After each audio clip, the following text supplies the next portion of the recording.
What's up, everyone? Welcome back to the CaliKidOfficial Podcast. I'm your host, CaliKidOfficial, and this week a lot happened, so let's get right into it. So, over the weekend, we had the return of Conor McGregor. He took on Donald The Cowboy Cerrone at UFC 246, and he quickly made short work of the Cowboy by finishing him in a total of 40 seconds.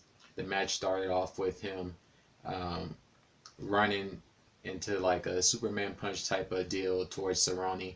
Cerrone ducked, but he caught the knee of Conor McGregor, and then they started to get into the grapple. And then as they were in the grapple or the clutch, Conor used his shoulders as like a new weapon and quickly broke his nose, and it kind of stunned him.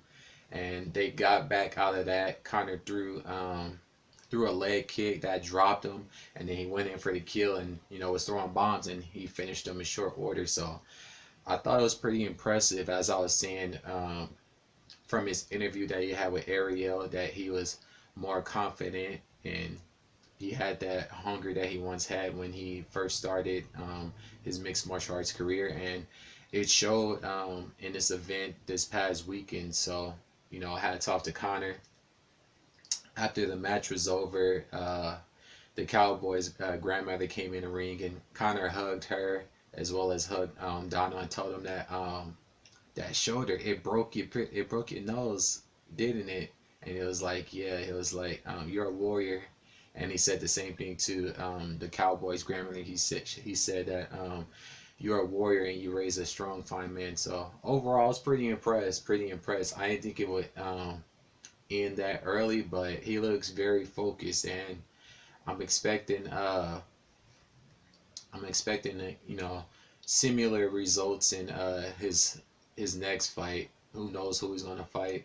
Because after the match, they asked him who he wanted to fight. He said he's not where he wanted to be, or where he normally thinks he should be. He's still got some work to do, but he's down to fight whoever. And at the event, you had Jorge Masvidal there in a Versace suit. I mean, not suit, a Versace robe with his BMF belt. You got him. You had Khabib is another possible fight. Who else? Kamaru Usman. He was there, but he was like, oh, Conor, it'd be short work. But he got some pretty interesting fights. You got Khabib, Usman, Masvidal, and some other people, Justin Gaethje or something like that. He called Conor out as well. So we'll just have to see from that. But overall, pretty impressed with what he did. Moving on for that, we also had episode 3 of Power. And this episode, we saw the story of Tommy. I thought it might have been Tasha's with the way they left the episode off last week, but on this week's we got Tommy's episode, and basically, as with the other ones, it goes all the way from the beginning to what led up to Ghost getting shot. And so we see Tommy basically, interacting with 2-Bit. He learns that Spanky snitched on him, and that Dre was the one that dropped the dino in the warehouse. And he meets up with Paz, who comes to his apartment telling him to, I need you to kill the person that killed my sister. I need you to kill Ghost. So yeah, on the story of Tommy, he meets up with the kid of Proctor, because Proctor left the kid the diamond neck. I mean, not the diamond, but a necklace with a heart shape with a recording of basically Tommy saying that he killed Lobos and whatnot. And so basically throughout the episode, it shows him trying to get that back. He goes through the whole process of kidnapping the girl, and eventually they have like some type of connection with them both losing people close to him. And she asks him, did you kill my father? He doesn't really say anything, and then she's like, I know you did it. I know what my father is capable of. He let my mother die. So they had like a little bonding moment with one another. And I think the Tommy episode was probably the best one out of the 3 that they showed thus far. We also see Tommy catch up with Spanky, and he basically says, man, I ain't snitch you. You gotta let me know where you going. He was like, oh, if I tell you where I'm going, I'm gonna have to kill you. And he was like, oh, word. And then he was like, so where you going? And he was like, California. Then he pulled out the gun with the sniper and just sprayed him one good time in the head. So Spanky got killed off for his troubles, for ratting and all of that. We also get to know why the apartment is cleared out, because he had the Italian mob on his tail. As he was trying to leave, he got confronted by the dude that runs the mob that his father used to be a part of. And they get into like this shootout. He does away with him, fairly easy, as well as the other dudes. That was pretty cool. They had a little shootout right there. And so as the episode is coming to an end, Tommy runs into Truth, and he sees Ghost laying on the floor. And then they look up and he says, "You mother." So basically, he knows who killed Ghost in that moment. And then it sounded like Ghost said, "No, let her go," or "let them go." So in that essence, there's 3 possible people I believe killed Ghost. Even though 50 Cent and the creators of the show have created multiple alternate endings to prevent leaking, which is smart. It's either Tasha, the campaign advising chick that Ghost was seeing, or Tariq. Those are the 3 people that I believe, had the means, are probably the 3 people that did it. So, but Tasha's episode is next, so it can't be her. And I'm pretty sure they're gonna whoever has the last episode is gonna be the one, that actually did it. Even though there's still several characters left, and I think there's only like 2 episodes left. But yeah, it's either Tasha, Tariq, or the chick that Ghost was dating that ultimately killed him. So I'm pretty interested to see what happens on the next upcoming episode, which is gonna be Tasha. So yeah. But moving on from that, we also had the AFC and the NFC Championship games. We saw the Chiefs and the Titans go head to head, as well as the Niners and the Packers go head to head. The Titans unfortunately came up short, and they lost to the Kansas City Chiefs. So the Chiefs are moving on to the Super Bowl, and then we saw the Niners, walk all over the Packers. And so it's going to be the Chiefs and the Niners in the Super Bowl. And all this season, the Packers, I never felt as though the Packers really had a legitimate shot. Like, their team seemed like fluky, and it showed up in the playoffs. Like, they were down for most of the game. I think at one point they were down like 14-0, 17-0 or something like that. And yeah, they lost. So we're going to have a Chiefs and Niners Super Bowl. A high power offense led by Patrick Mahomes for the Chiefs versus a pretty well balanced team for the Niners. So who's going to win that game? It all depends on who shows up. Last game, Jimmy G, he didn't even really have to do anything. All he did was hand the ball off pretty much the whole game. I think he only threw probably 8 passes or so, if that. So if that's all he has to do in this game, then it's going to be easy sledding for the Niners. But I expect the Niners to pull this one off. They have the better defense. I think the Chiefs are probably better offensively, but I think the Niners are going to win this one. It's probably going to be a shootout, though. So probably somewhere like 30-23 or something like that. That's what I'm thinking. I think the Niners are going to get this one. So we'll just have to see. And also, we had the debut of Zion. He finally made his debut. As you see with like all the media around him, usually we saw him sitting on the bench, being sleepy because he can't play. So he finally got his chance to play against the Spurs, and he had a pretty impressive performance. In the fourth quarter, he went 4 for 4 from 3, and ultimately he finished with 22 points, 7 rebounds, and 3 assists.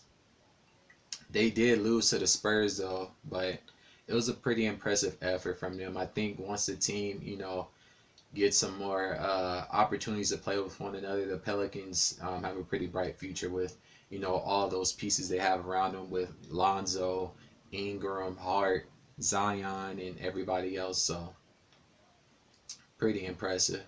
I know he had the whole arena, on fire. Every time he shot the ball, they was going crazy. And then when he came up for a game, that was like, we want Zion, and they was chanting MVP and stuff. So you know they got a pretty bright future going on for that team. So congrats to them.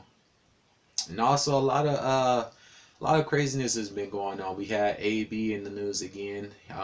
Apparently, a situation unfolded at his Florida mansion where a moving truck was sent there, I guess, to pick up some things from his house or something, and some type of altercation happened, and the mover got hit and attacked. One person had been arrested, and an arrest warrant was put out for AB, and he turned himself in, you know, yesterday, which would be, Thursday, and he bailed out, I believe, this morning or later yesterday. So we'll just have to see what happens with that. It's unfortunate that all of these things is coming at him all at once. It seems as though he's kind of like spiraling out of control. Early on, you know, it was small things, but now it's like it's starting to gradually increase, and it's looking like he's going to ultimately, fall flat. So hopefully he gets some help. I don't know what's going on. He needs to have, hopefully there's someone around him that can like rein him in and, get him some help, because it's unfortunate to see, people with that amount of success, spiral out of control and ultimately lose it all. I think his agent that was with him didn't release him. Nike didn't release him. So it's like ever since, he hasn't been able to play football. It's like, man. But hopefully, things work out in his favor. It's unfortunate. And then we had a member of Lil Durk's crew, OTF. His name is OTF Dede. He got caught in a situation where it seems as though the girl that he was messing with set him up. So basically, if you don't know, there's this video floating around on the internet where it shows him, on his knees, and somebody's, chopping his locks out of his head, and you see blood on his hand because the person behind the camera got a gun pointed at him and making him perform, fellatio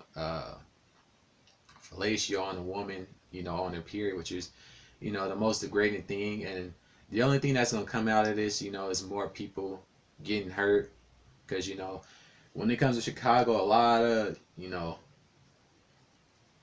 there's a lot of retaliation and bad blood going on in that city. So hopefully, things don't escalate, but more than likely it is, and this ain't gonna go unanswered. So we just gonna have to monitor that. But that's why you gotta watch who you be around, watch where you go, watch who you talk to, because people that you think you cool with, or people that you talking to, in the back of their mind, is lining you up. And that's what this situation looked like. The woman that he was messing with more than likely lined him up, or some dudes knew that he was going over there because they was watching him, and they busted in and did what they did. But there's going to be some retaliation, after this situation. And it's unfortunate that somebody had to go through something like that, because it's humiliating. And then we got this Lizzo chick. If you're not familiar with her, she recently like blew up. She will be what I consider one of those things they call industry plants, because it's like she came out of nowhere. Even though you had some people say that she's been slowly grinding her way up, but it's like at this point now she's becoming like a caricature of herself, because nowadays she's becoming more and more relevant because of her antics than of course her music. It all started with her showing up to a Laker game, with the back cut off her shirt with a thong on. Like, that was inappropriate. And then we see another video of her in lingerie and stuff, dancing or whatever. And then we just see another video of her, and she's basically on her knees doing like a fake version of giving head on the TikTok app. And that platform in itself is primarily children, so there's going to be some repercussions behind that, and she's going to ultimately end up getting herself banned. So I don't understand what's going on with that. To me, it seems like a cry out for help, a cry out for attention. She possibly might be going through something, and that's why she's doing all these antics. So hopefully somebody reach out to her and try to get her to stop doing stuff like that, because it's detrimental not only to herself, but to the people that support her. You don't want people to be trying to imitate that type of behavior, because it's not necessary. But moving on from that, we also, this weekend, we got the Royal Rumble, and I think I might have to tune back in. And the last piece of WWE content I watched, I believe, was Survivor Series. NXT, was ultimately victorious on that pay-per-view, so I'm expecting this Royal Rumble to, be pretty interesting. I know that Brock Lesnar is going to be in the Royal Rumble, even though he's the champion, the Universal Champion. He's going to be in the Royal Rumble, and he's going to be starting at number 1. So it's kind of like a me versus the world type of deal. It seems as though WWE is trying to throw a curveball and switch things up, because for the most part, their content is very, is very predictable, and that's why I stopped watching it. Because I used to watch the programming faithfully whenever it came on, but it was like, it got to be so boring, because it was like, okay, I know what's going to happen here, and then it's like the same matches over and over. So I'm going to tune back in and watch the Royal Rumble. There's also supposed to be like some surprise entrances in the Royal Rumble. And then we also got Kofi Kingston with his athletic ability. That's always, a sight to see. We might see another woman enter again, like last year. Nia Jax entered last year. That was kind of funny. She got RKO'd and 619 too. That was pretty interesting. But we'll just have to see, who's the special entrance for this year Royal Rumble. And then we also see Seth Rollins. He's been rolling with AOP in sort of a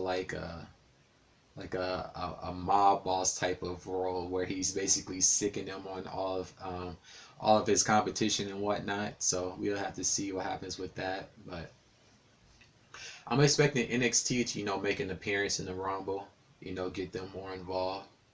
And then also in music, we get Lil Wayne's album The Funeral is coming on the 31st. So that's going to be pretty cool, because we've been hearing about that album for quite a while. And he released a small little like some promo material. Let's see if I can pull it up real quick. Let's see here.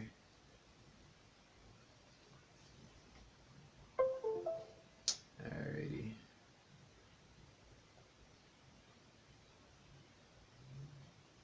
And it's interesting because the title, it says funeral. It's like one of those I forgot what you call it, where the wording says two different things even though it's one word. So like right side up it says funeral, but if you flip it upside down it says Lil Wayne. So I thought that was pretty cool. And then he gave us like a little sneak peek of what we can expect from the project as well. Let me start that from the beginning.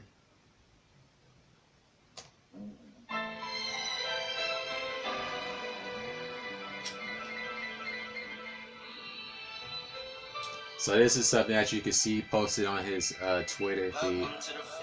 And then we get the famous flick, so you know it's going to be flames. So I'm looking forward to this. It kind of sound like old Wayne. His last project was a Carter 5, so this should be cool. Welcome to the funeral.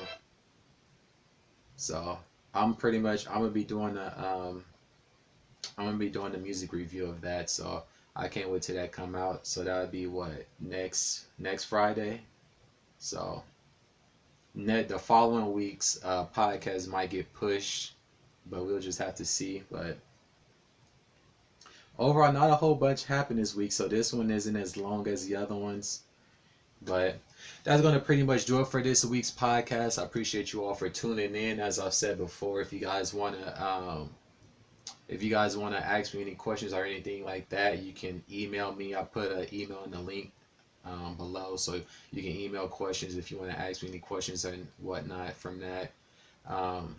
Also this year, I'm going to be releasing two EDM albums.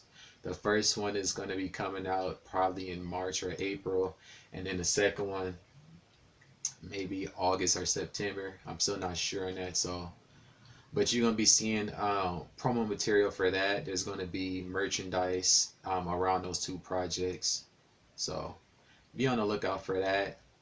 And also, if you guys have been wondering why I haven't been doing reactions and whatnot, is because, YouTube is tripping now. They're basically going around demonetizing people's channels.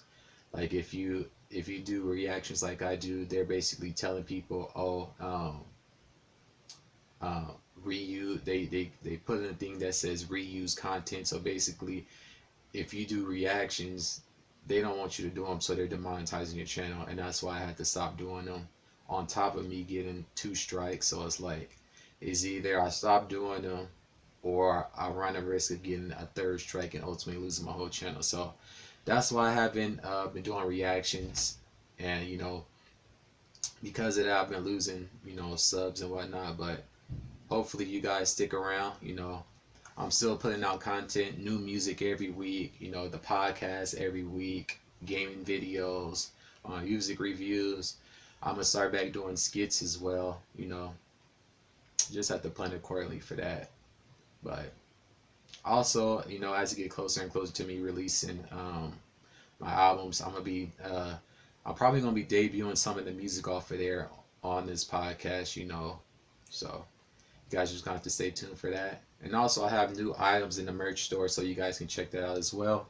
But until next week's podcast, I appreciate you all for watching. Make sure you like, share, and subscribe to the channel. And until then, peace.